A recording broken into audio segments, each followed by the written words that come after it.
Alright, what's going on, guys? Today I'm going to be giving my MLB DraftKings picks for Wednesday, June 28th. We got another big slate today. Got a 13-game slate on this Wednesday. It's definitely going to be a pretty fun slate. We do have some high-priced stud pitchers up top, but their matchups aren't very ideal, so I think today might be a day where you're able to go towards the mid-range for your pitchers and look to pay up for some bats today. That's the approach that I'm going to be taking, and yeah, let's go ahead and get started. Alright, so like I said, looking at pitcher, up top you got Steven Strasburg and Yu Darvish. Those are your two guys over 10K. I don't think I'm going to be paying up for those guys. I don't really want to take Strasburg against Chicago. I know the Cubs have been pretty bad lately, but Scherzer just pitched against them last night. Right now, as I'm recording this video, I'm recording it on Tuesday night, and Scherzer, he had a decent game, but it wasn't great, and I don't think Strasburg's going to have a great game here, especially not for 11,600.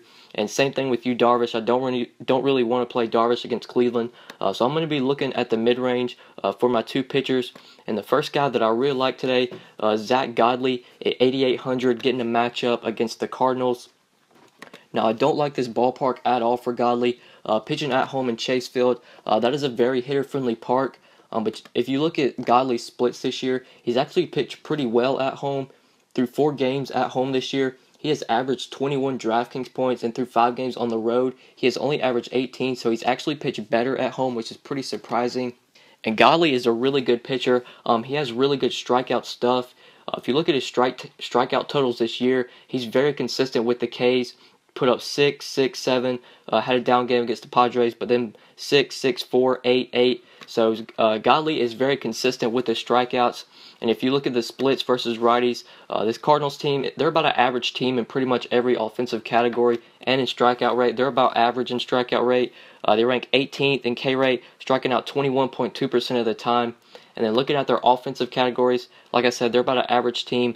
They rank 13th in average with a 260 average versus righties, and WOBA is also towards the middle of the pack as well. They rank 12th in WOBA versus righties with a 326 WOBA. But this Cardinals offense has been pretty cold lately, so I think this is a really good spot for Godley. I definitely think he has upside here. He has great strikeout stuff, and this Cardinals team, there are some strikeouts in that lineup. So I really like Zack Godley today as my SP1 at just 8,800. Definitely think he's a little bit too cheap. He has pitched very well this year. He has definitely outperformed his expectations. So I like Godley today as my SP1 at 8,800. And then for my SP2, going to be looking at that same price range. And I really like Masahiro Tanaka, 8,300, getting a matchup against the White Sox. Now, I told you guys to roster Luis Severino yesterday against the White Sox, and that worked out very well. I believed he finished with like 30-some DraftKings points. He pitched 7 innings, only allowed 1 run, had 12 strikeouts against them. So Severino had a great game. Definitely not going to say that Tanaka is going to be able to do that, but Tanaka is also a pretty good strikeout pitcher as well. If you look in his last 3 games, not the best strikeout matchups. Against the Angels, he posted 8 strikeouts against them, and they're not a heavy strikeout team. Oakland, they do strike out a lot, put up 10 strikeouts against them. Same with Texas, put up 9 against Texas. But if you look at Tanaka's Ks, like I said, he's really consistent with the Ks. He definitely has strikeout upside. Earlier this year, he put up 13 strikeouts against Oakland. So Tanaka does have good strikeout stuff. And if you look at this White Sox team versus righties, they do strike out at a decent rate.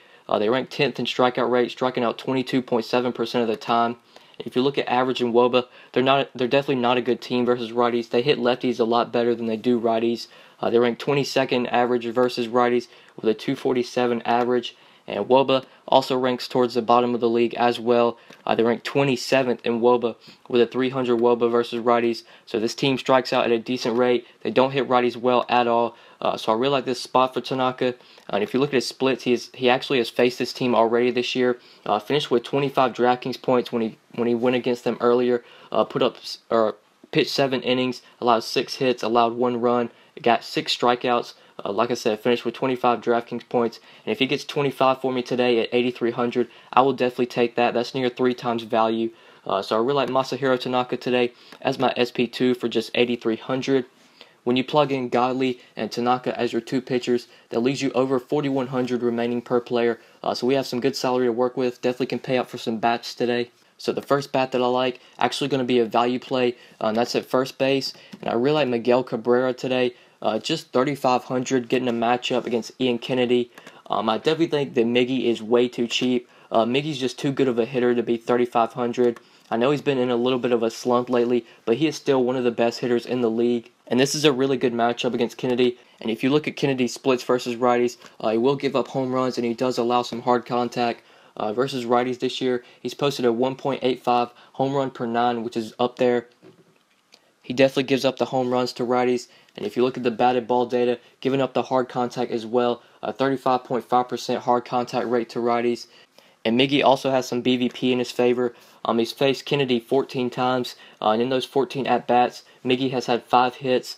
He's posted a 357 average versus Kennedy in 14 at-bats. So this is a good matchup. Miggy's got the BVP in his favor, so I really like him today. Definitely think he is too cheap at 3,500. He did homer on Tuesday, so maybe that'll get him going.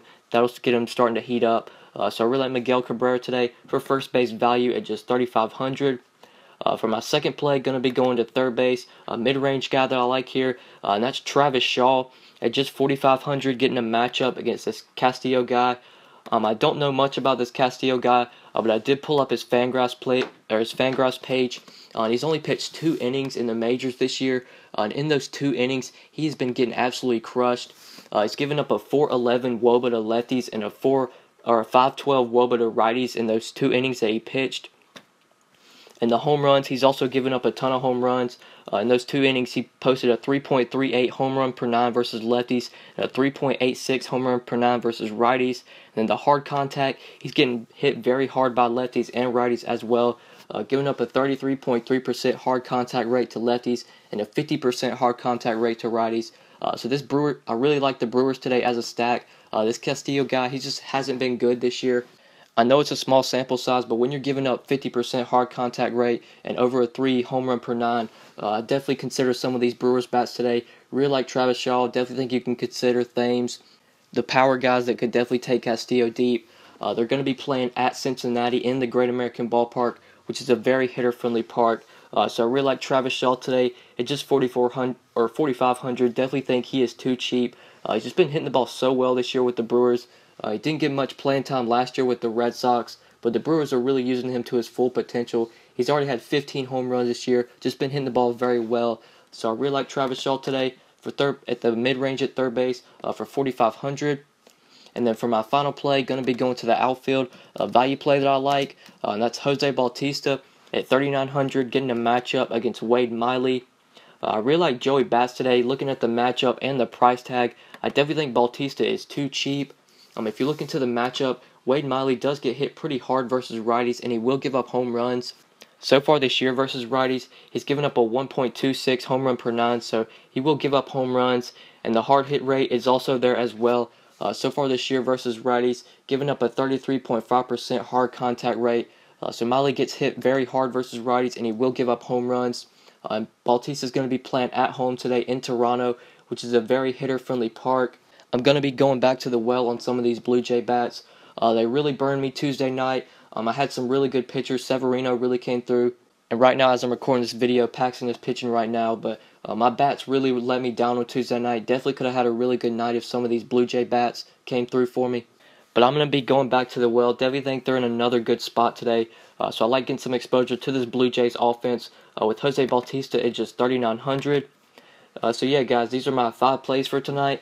I went with Zack Godley, Masahiro Tanaka, Miguel Cabrera, Travis Shaw, and Jose Bautista. When you plug these 5 guys in your lineup, that leaves you an average of 4,200 remaining per player. So you have some really good salary to work with. You can definitely pay up for some bats that you want, build around these 5 guys. Or if you want to get my lineups, then be sure to follow me on Twitter at the DFS_GOAT.